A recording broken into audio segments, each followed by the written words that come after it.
I would say the biggest piece of advice for anybody that is trying to step into fulfilling their dream, entrepreneurship, or starting a movement or a mission of any kind is the relationship that you have with yourself and how you speak to yourself. Because so often the hustle and the grind comes from like this proving energy of like, once someone sees me, then I'll feel like enough. And then you push and you push and you push, and it never fills it. Welcome to the Jamie C Show. I am so grateful that you're here. Today we have an amazing episode. We are actually interviewing my very dear friend, Sarah Fasolo, who is the CEO of Spare Pair and also a co-coach of mine inside of our program, the CEO Club.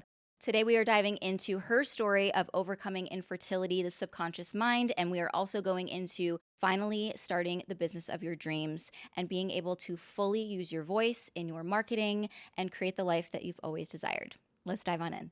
I want to go back to there is a specific time when you and I were both working together, one of my first companies, Salt Society, and we would go into the office every single day. Honestly, one of the best times of my life because I just loved working every single day with you. And I remember there was one specific day where you had come in and we kind of like went about our day normal. And there was like, I feel like it was right around lunchtime that you were like, hey, can I like sit and talk with you? And I remember you sitting down and being like, I need to work from home. Like I'm going through a really, really hard time. I want you to take me back, first off, to before you shared this with me, what you were thinking about that morning. Like, did you know I'm going to ask Jamie to work from home now? From what I can remember, I definitely feel like I knew that I wanted to have the conversation because I knew that this is what I needed. And I needed it not only for myself and my mental health, but also to show up as the employee that I wanted to be and the friend. Because a big part of why I was feeling that I needed it was because someone else who was very close to us at the time had found out that she was expecting. And to be, sorry, really the first freaking question? It's okay. So yes, I do think that I went into that day in that meeting knowing that I wanted to have the conversation with you. We care about each other very much, care about the other women that were in that space with us very, very much. And at the time, I was going through something mental and physical that it was very hard to be in the same space with somebody who had what I wanted so desperately every single day. How long was your infertility process? I was 26 when we started trying naturally. And then I was 31 when I had Della. So when you sat me down, you're in the thick of it. You are in this process, and I was very much aware of what you were experiencing. And not only were you in the office working with people who were pregnant, but also, for those who don't know, in my first business, it was a hair education space that we worked at. But also simultaneously, there was a sister company that was a salon that was right out the door, right there, and full of women. Right. Also full of pregnant women. Right. And so it was everywhere. And at no point when I ever thought, I need you to be here. I know how hard this is, and I can't identify with what you're like I can't understand it, but I know how much I love you and I know what you need. And I think it was so brave of you to ask for what you needed, because I think historically women have been told to be quiet, stuff it down, don't ask for what you need, even if you're struggling, even if you're suffering. And I just want to commend you for actually asking for what you need, because it allowed you the space to, first off, be in an environment that felt more, I suppose it was an environment for you being at home, was an environment for you to be able to actually understand, what is my next step? How do I want to support myself? So at what point do you decide, all right, it's time for IVF? You know, you talk to your OB, and there's certain things that, you can do with an OB practitioner that they can suggest. None of those things were working. You're timing everything, you're doing the deed exactly when you're supposed to, and, months and then years in, nothing is changing. I think you just kind of have to make the decision on your own. Like, well, let's see first, is there something maybe physically or biologically not quite right with me or my partner? Like, why is it that this isn't as easy as it quote unquote should be? That took a couple years, more so for him to feel comfortable with moving forward down that route. We both prayed and wanted a baby so badly, but obviously it takes two people regardless of which route you're taking to do it. And so both of us had to be ready and comfortable to like take that next step. You needed to be financially ready to take the next step because unfortunately it's not something that's just covered under insurance, and it is very expensive to do IVF. So we actually did IUI first, which is a much less invasive process. And I don't know if you want all of the gory details here of what I think it's exactly important it is, for those who don't know what IUI is versus IVF. I think just the distinctive differences would be helpful. So with IUI, there's no egg removal. They're not putting any embryos back in, like transferring any embryos. It's basically doing the deed, but with like a syringe. Like they're putting the sperm exactly where it needs to be in your uterus for it to have the best chance of connecting with an egg. And so we had done that, I think, about 4 times. Nothing took. And then it was part of the bigger conversation with our IVF doctor of, okay, what are the next steps? What does this look like? Luckily, we do have a happy ending, but it was just a little bit more challenging than I even thought going into that process was going to be. So at this point, 4 failed IUIs, and now you're sitting down with Addison, your husband, and saying, I'm ready for IVF. And is he ready at that point now? Like we've done what we needed to do to get to this place, and now it's green light. Yes. So in addition to going through all of that, prior to even starting the IVF, at least at the facility that we were at, there's a lot of like testing and genetic testing that needs to happen prior to them even being willing to work with you. For example, they check the gene for cystic fibrosis, which I was a carrier for. He was not. Therefore, we were able to go forward. So now how many IVF treatments until we realized that it was actually something else? 3 full cycles. 3 full cycles. So at 3 full cycles, you're now like, okay, I've done the IUI, I've done the IVF. At what point now are you like, I need to look into this further? Again, you're doing all this testing and they're like, your thyroid looks good. Like everything hormonally looks good. All of his stuff looks good. And you're like, well, if everything looks good on paper, but I'm using the most amazing science and technology and it's still not working, like what else is there? And for a couple of years leading up to this, I was working with a functional medicine doctor who has now become a really good friend of mine.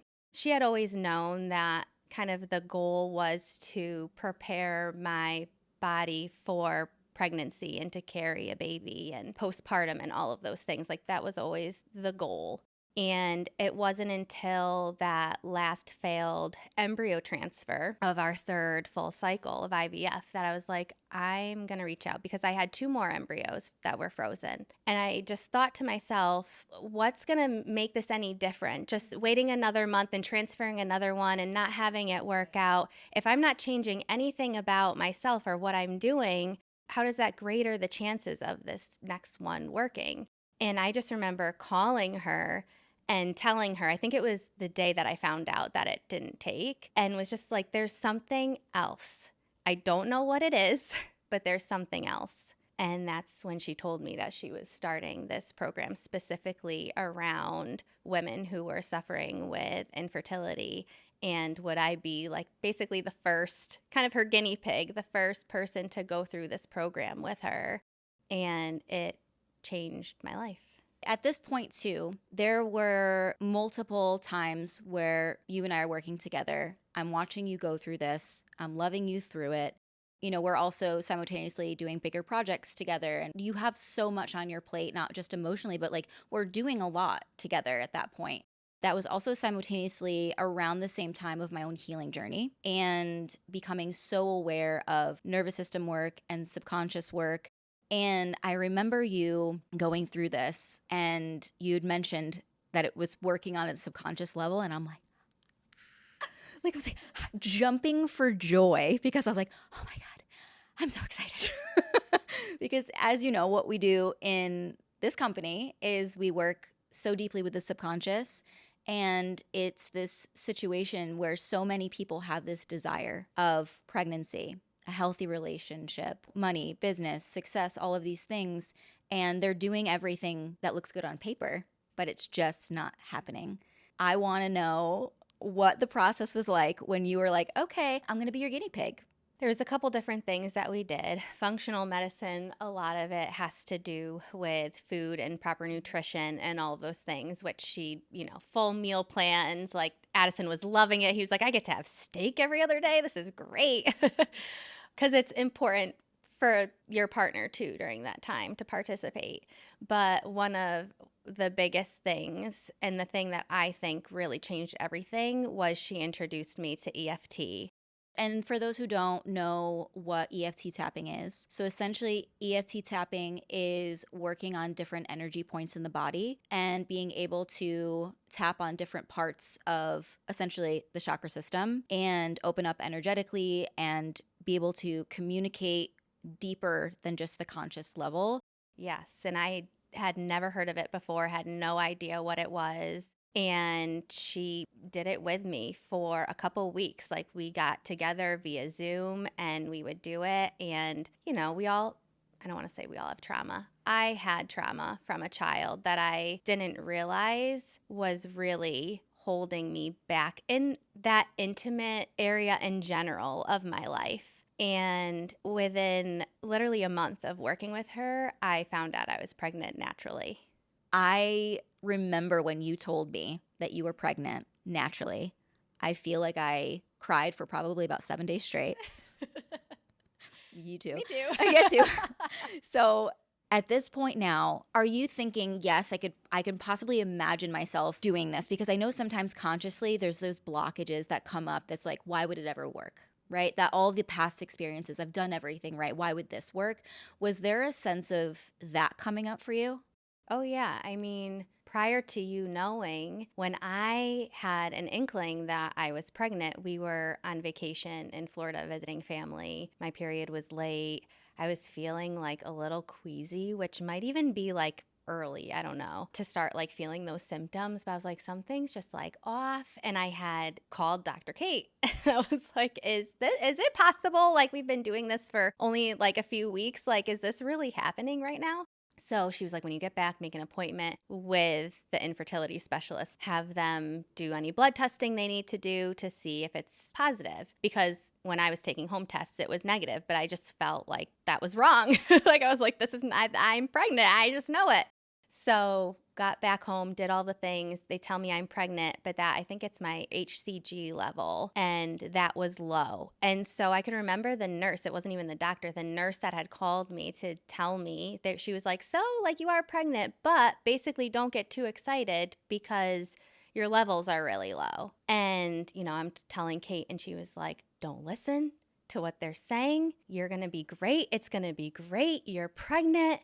Like you're going to have a healthy pregnancy. And she was just like the biggest advocate for, I couldn't even be that for myself. Like I couldn't be excited about it. I had already miscarried once naturally, went through all of this IVF stuff. And so it was really hard to be like, stay positive about it. But she was, and it all ended up working out for the best. I now have an almost 4-year-old who's the most perfect little angel on the face of the planet. Della Bean. I remember just the joy and just to be able to watch you become a mother was like probably one of the most incredible things on the planet. And then to do it twice, you did it again.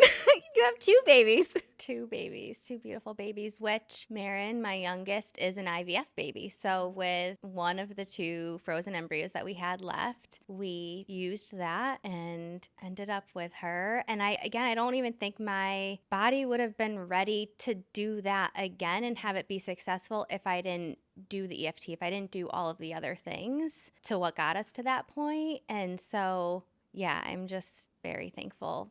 Thankful for her, thankful for her positivity, thankful for you and your cheerleading and positivity and allowing me to go through that journey and not feel alone. Because I think one of the biggest things when you're going through that is so many people don't talk about it. And even my husband at the time, like, didn't want to talk about it with anybody, like didn't feel comfortable bringing up in conversation, whether that was just because he thought it should be private or whether he didn't want people to have to feel sympathetic or not know what to say. But for me, I was like, I need to talk to my people about this. And you were one of my people who I felt comfortable with and trusted to talk to about it. And I think that made a huge difference, because if I had been working in the corporate world, I honestly don't know what I would have done. If there was one big change that you wish would happen within the IVF or infertility process for people, what would you say is like the one thing you really wish would be either talked about more or more support on for those that are going through a journey that you went through so personally? I know that there is support, right? Like they always say, like there's, different support groups that you can join. Or I even saw a therapist that was located inside of the clinic that I was using, because I had seen somebody else and I'm like, you're not fully understanding how this feels or what I'm going through. I need to talk to somebody who this is really personal with. So again, just finding your like core support system, whether that's friends, whether that's family, whether that is a support group, whether that is a therapist, to help you work through it. Because again, I think a lot of people go into it thinking that it's like 100% certain that you're going to end up with the outcome and it's going to be quicker than what you've previously been doing, but that's not always the case. And sometimes it does take more time, and sometimes you do just need the extra hand holding and the extra support when you're going through it, because it's mental and physical. Absolutely. You were saying Addison was at that time feeling this sense of, I don't want to talk about it, or I don't want other people to know about it. And that could also feel very isolating, and also kind of almost this level of like, there's something to be embarrassed about, or there's something that I feel like I can't share with. And we obviously know from emotional regulation and emotional health how important it is to be able to communicate your needs and to communicate what you're navigating, so that you don't feel alone and you don't feel shame or guilt or embarrassment or that something is wrong with you, because that in itself creates so much dysregulation in the body, feeling like there's inherently something wrong with you. And so being able to have that support is probably one of the most crucial things, I think, from the emotional and body standpoint. If there's something that somebody that's watching this that has either entering into that phase into their life of like, I've been trying to get pregnant, I've been trying to do these things, I'm considering IVF, or I've gone through IVF, what is one thing that you would want them to know? Well, one, that they're not alone. This is so much more common than people think it is. And that there's always somebody else out there that you can talk to about it, as long as you're open to talking about it. I mean, after we announced that we were pregnant with Della, I openly shared on social a little bit of what we went through to get to that point, and the amount of women that reached out to me after that saying, I too had a miscarriage, or I am thinking about doing IVF, or just had questions about it. It's like there's always going to be somebody that you can talk to about it who's also gone through it. Like, you're not the only one. There's nothing wrong with you. It's just kind of figuring out what the best direction to take is to get you to that goal of starting a family. And maybe it's none of those things. Maybe it's adoption, maybe, but either way, there's always a way. Sometimes it takes longer than you think it's going to. And not only did you birth 2 babies, but I'll never forget this, when you decided to become the owner of a product-based business, and my little entrepreneurial heart leapt for joy. You birthed this brand new company, Spare Pair. And for those who don't know Spare Pair, I would love for you to share the originating moment when you're like, oh, I had this and now I want to create a product because of it.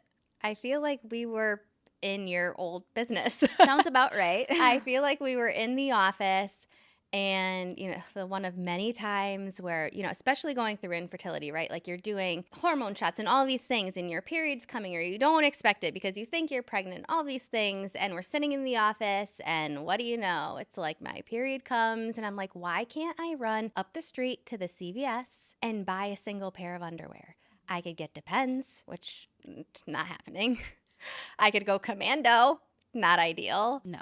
You get all of the other personal care items, but like I can get pantyhose. And so I was like, this is a necessity. Like this needs to be in every convenience store, every grocery store, every Target, every Walmart, so that women can just run in a situation, whether it be you laugh too hard and peed yourself a little bit. You got your period, you spilt something on yourself, you're traveling, whatever the case may be, you can run somewhere or at least have it on you, be prepared. And also have it be as sustainable as possible, because that was something that was really huge for me. It was like, okay, if I'm going to create a physical product, I need to make sure that I'm not just contributing to the amount of waste that is happening. So not only is it great for an emergency situation, but it comes in a plant-based biodegradable pouch that you can reseal, put your dirty pair back in, bring everything home, wash it, and then use them over and over and over again. Literally the most brilliant idea ever, and every store should have them.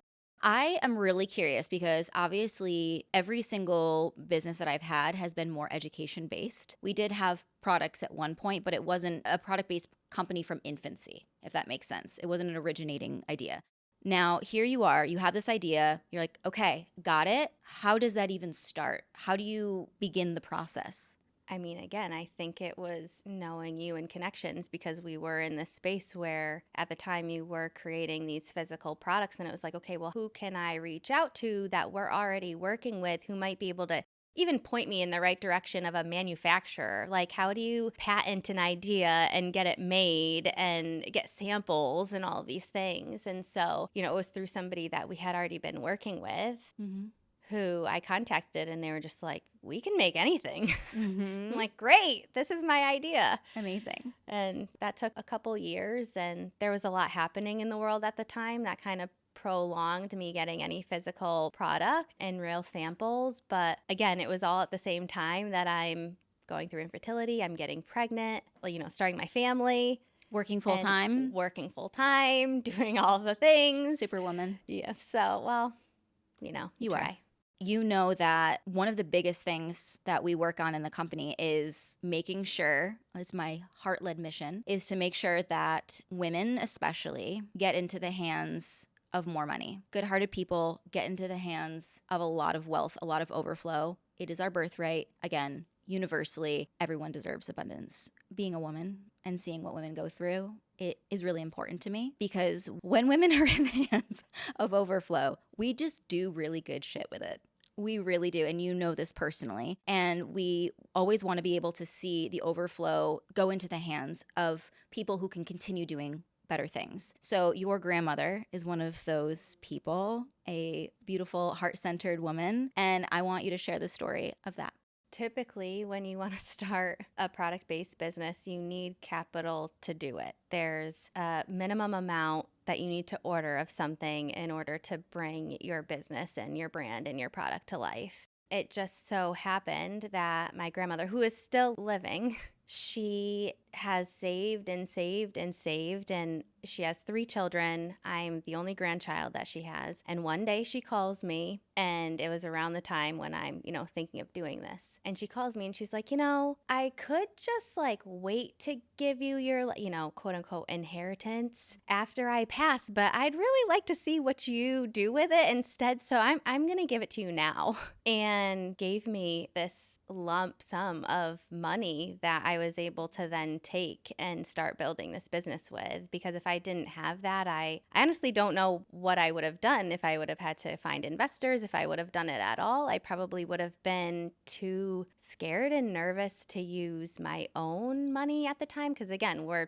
spending tens of thousands of dollars in fertility treatments, and I wouldn't have been able to do it without her help to start. And so I feel like it's kind of just become like my mission now. Like, how do I make Grammy proud of this?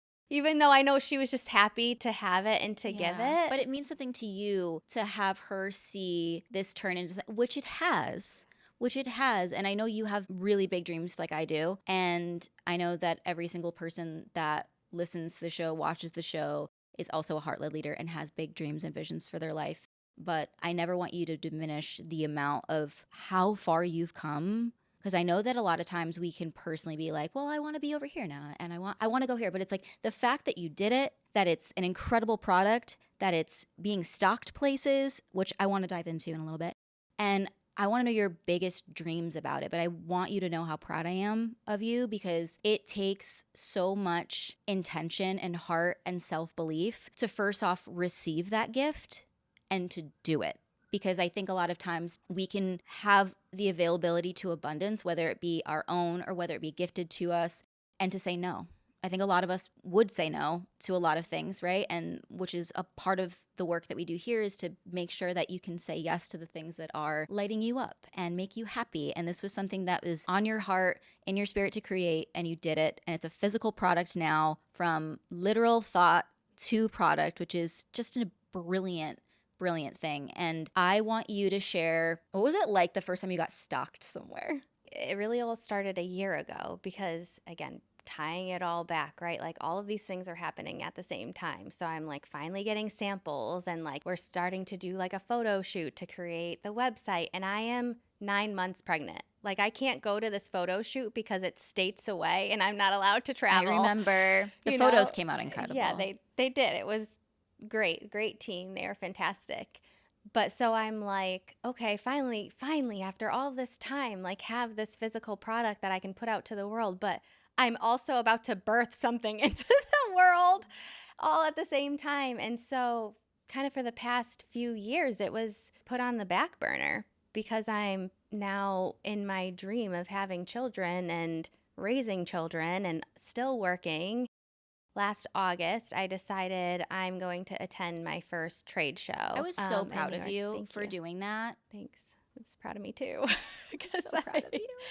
It does take a lot, and it takes a certain personality to be able to like put yourself out there like that and talk about a product. Like I really, until then, wasn't even comfortable talking about what Spare Pair was, especially to a man who's never, gotten their period early and had a situation where they've needed a spare pair of underwear. Within the first 2 hours of that show, it was just coming out like word vomit, like in the best way. Like it was just so easy to talk about. I had my whole pitch. It was just there. Like it was such a sense of relief. Like, oh my gosh, like haven't really been able to do anything with this yet. And now I'm here, and now I can talk about it with literally hundreds of people today in the next couple days and get it into the hands of hundreds of people. Because I've probably donated as much as I've actually sold. But that's part of growing a business. I mean, I can't even tell you how many times when I was trying to build a clientele that I was doing free hair just so that I could have something to market to get paying clients. That's something that you do even in the coaching world, right? It's like before you are able to get paying clients to know who you are, you have to get people to sample your work. And that is exactly what you did. So now you're at your trade show. You set up the cutest little booth. And you just have this gift of being able to merchandise, which was from your another past life, which we'll get into. But you are such an incredible visionary when it comes to putting things together. So when was your actual first title or aspect in merchandising? I think it was 2013, and I jumped right into being a visual manager. It was actually for Tommy Bahama at first. And that didn't last very long because then my husband and I, we weren't married yet, but we moved to New Jersey, and I started working under Urban Brands. So I worked for Free People and was the visual manager for Free People. And then we moved back to Connecticut, continued with Free People, eventually moved on to be a visual at Urban, and was there, I think the total under the Urban umbrella, I think I was there for about 6 years. And then things changed in the retail world, and I found myself in a corporate marketing position that I absolutely hated until I sat in your chair to do my hair. Yeah, fun fact. I love that we got back to this because that was something I wanted to bring up. So not only do you amazing at merchandising, and your booth is always incredible, everything that you did inside of both the salon and Salt Society, you were always like the visionary behind it. Like, because I can only look at like a Pinterest board and try to put it together, but you just have this brain where you're like, and just boom, it's magic. But for everyone who doesn't know this, Sarah and I actually went to the same high school. And when I was a hairstylist, she was one of my clients. And then I remember one day you came in for your appointment and you just started sobbing. And I think in that moment, was it that day where I basically offered you a job? Pretty much. You were like, we're gonna go to coffee and talk about this a little bit more. Yeah, because at that time, the salon was established and my husband was doing the build out right next door to build out the education space where we'd host and facilitate classes, and people would end up traveling all over the world, honestly, to come and take classes there. And we needed somebody to manage social media. And remember, you and I went out for coffee. And then we started as a part-time position. And how long did it take until you were full-time? Like a week. A week. You were full-time. And then you were doing everything. Like you blossomed in that role. And then we were working every single day together. So that was a little bit of the history behind that. So you go to the first trade show. You've been to more than one now, though. 2 now. Yeah. And I'll be doing another one in New York again in August. When is, oh my Yeah. God. Yeah, So I'll be back here. Yay. So at this point now, there's a few additional places that you've also been stocked online. Care to share? Well, Walmart is one of them. Yep. Which is exciting, yeah. So they have their own online marketplace, basically. And I was approached by them back in December and was like, this seems like it would just be a really great, whether it's a step into physically being in stores at some point or just getting in front of literally millions of people that shop on their website versus just my own. So there, and then through trade shows, I've been lucky enough to network with a ton of like smaller business owners across the US. So I think currently we're stocked in like 8 smaller stores across the US. It's just nice to know, that they're everywhere. One of my best friend who always does the shows with me, when we went to Atlanta in February, somebody that she knows who owns a business locally to her in North Carolina just happened to be there. We run into her. She loves spare pairs. She buys the minimum order. And she just like a couple days ago sent me this picture because she had gone into her store. And the way that they were like so beautifully displayed, she's like, I feel like a proud mama right now. I'm like, you actually helped do this. Like I could not do it without the support of friends and family and you. I mean, you were the one that was like, you need to do this. I mean, I've had a lot of conversations with you of like, don't give up, keep going, because we both know how much entrepreneurship, I say this all the time, is personal development on crack, and it's going to show parts of yourself that need more love or need more attention or that need to be strengthened, and it really has been just incredible. It's just the beginning for you. Like it really is. Like you've gotten so far, but like I want to know the big vision. Like Harry Potter magic wand handed over to you. What does that look like?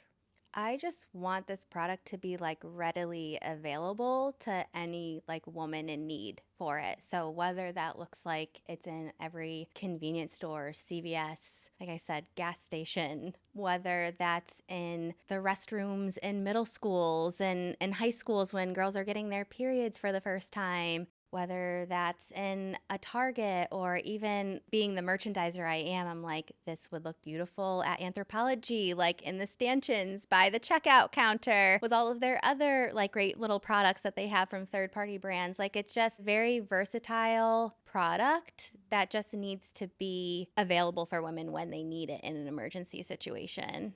So when you were designing everything, for the packaging, the colors, because the product itself is stunning. Also eco-friendly, which is also like, yay, one of my favorite things. The actual like branding process, like the colors chosen. So for those of you who don't know, Sarah is one of the branding and like marketing coaches inside of CEO Club, and she helps all of our students with the visual aspect, the marketing aspect, which is an incredible process to have her bring, because you just see things in a way that most people don't. So it's really so incredible. But I want you to take me through the process of here you are. You're now at the point where you get to actually choose your actual visual brand and the actual heartbeat behind it and what it means. How did you go through that process? Well, I was working with this company that we both know, and they also had graphic designers and brand developers and people who could help me through the process. And I think one of the first things, and this is something that I also teach inside of CEO Club, is not only what does your ideal client or your ideal customer want to see on a shelf, what are they attracted to, but also what are you attracted to. And really that was looking at other brands in like similar areas. Like I think I remember looking at Billy, you know, the razor, their branding. Yes. And just, I don't know, there was something about their colors and their like mission and their vibe and just everything about it. I was like, I'm attracted to that. And even though my brand colors are not similar to theirs at all, but at the time it was like, what is another like millennial like myself? What would they want to see? What would they feel comfortable in keeping in their purse that was maybe a little more discreet? It was compact. What are they going to feel most comfortable with carrying on them for these emergency situations? And so I knew I wanted it to be sustainable. I knew I wanted it to feel a little bit more elevated than just your typical packaging. And I knew that I wanted you to be able to reuse it and reuse the underwear itself. Like they're fantastic quality. Like the amount of times that I've washed these seamless underwear and they still look brand new and fit just like the same day that I started wearing them. The like best can't thing ask ever. for more than that. The best thing ever.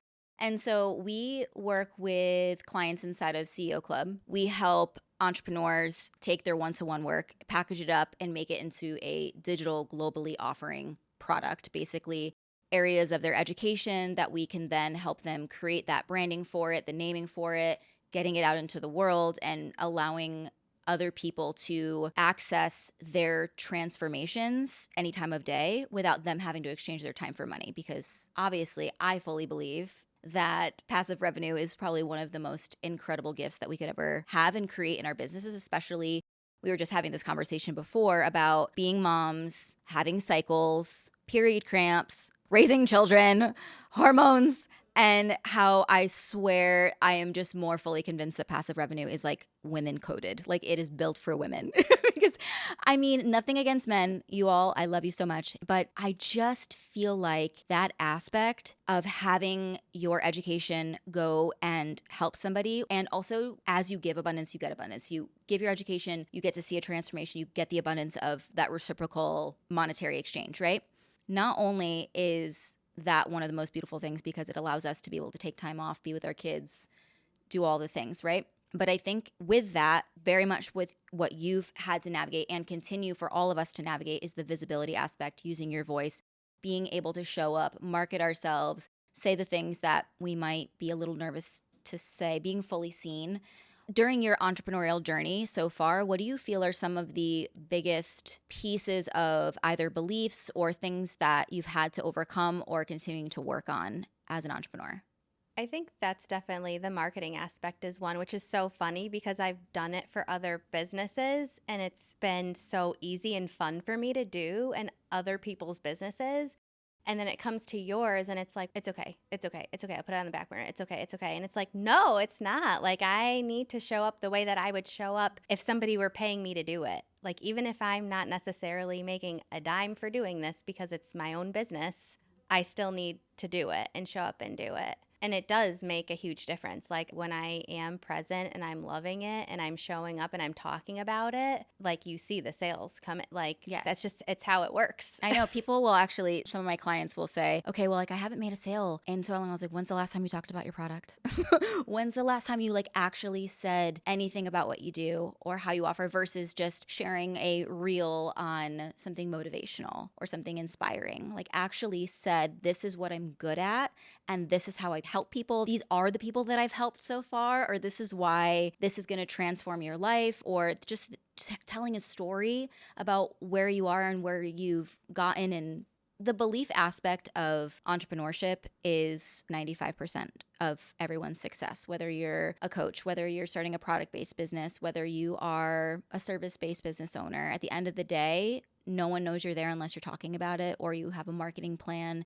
And that really comes with really leaning into owning your voice and feeling comfortable being fully seen, or like removing the filter, like being 100% who you are. And for a lot of us, we've always been told to be polite, act like a lady, don't take up too much space, don't be weird, don't be so loud, like don't do those things. So when you finally are getting to a place where you are able to bring your dream to life, share something online, it's battling those inner voices and creating your own. So if there was something that you would want to say to anybody that's starting their marketing, showing up in their marketing, or really going in on their dream, what would you tell them? I think so much of it for me is like more so my inner narrative that I'm telling myself, but also being aware of what people around me who are even close to me might think of me if I show up. And because of that, I'm finding that I'm really just surrounding myself with the people who are like fully supportive of everything that I'm doing and trying to block out the noise. So whether that means that you're like physically blocking out the noise and removing yourself from situations, or you're literally pressing a button that blocks out the noise on your social media to make you feel comfortable enough to show up in that way. There's always going to be people who have something to say. I'll never understand it. You and I have had this conversation many times. I don't understand the trolling. I never will, but it's out there, whether people know you or not. So really, it's just trying to minimize that as much as possible so that you can like show up as your authentic self, because it really should be fun talking about what you're good at or what you've created Or who you've helped? or who you've helped. Yeah. I would say the biggest piece of advice for anybody that is really trying to step into fulfilling their dream, or if they're in that process of entrepreneurship or starting a movement or a mission of any kind, is the relationship that you have with yourself and how you speak to yourself. Because so often, a lot of times, the hustle and the grind comes from like this proving energy of like, once someone sees me, then I'll feel like enough. Once I get the validation, the likes, the followers, someone finally says that I'm doing a good job, or that I look good, or that I speak well, or that you're doing a great job, then I'll finally get what I've always wanted. And then you push and you push and you push, and it never fills it, because it's really supposed to come from here first. And a lot of us had a ton of different upbringings where that was never even spoken to us, where we were felt the complete opposite. We didn't have an upbringing where we felt important. Some of us have, but a lot of us have not. And that is a journey of coming back to yourself. I will always say that you are a natural state for abundance. Like, we were born perfect. We were born perfect. And then we collect the stories, and then it's really just a releasing of those stories that you can then come back to who you've always been. And that comes from like a self-practice. And something that I would say to anybody doing this is spending a little bit of time each day, even if it's putting on your makeup, even if it's when you're taking a shower, just kind of putting your hand on your cheek and just saying, I'm doing a good job. I'm proud of you. Even if it feels uncomfortable. If you want to take it to the next level, look at yourself in the mirror while doing it. You will never realize how many people feel uncomfortable even looking at themselves in the eyes in the mirror. And that is something that you can build to, is actually just seeing yourself. And the more you can honor your gifts, honor yourself, and not allow your past to define who you want to become and who you are, the easier it will be to start showing up. And that's a journey, and just being patient with yourself and removing the invisible timer that we have on our specific timeline, because you're just meant to go on your own path and your own journey. And I will always say, like, I would have never been able to receive the things that I have now 5 years ago. Like, there's just no way I would have never been able, if it dropped into my life, there was no way I would have been able to hold it, take care of it, receive it. And that's just a practice of always coming back home to yourself. So I'm just so proud of you. Thank you. I'm I proud really of you. am. And I love you so much. I love you too. You're doing really great. So are you. Thanks. Received.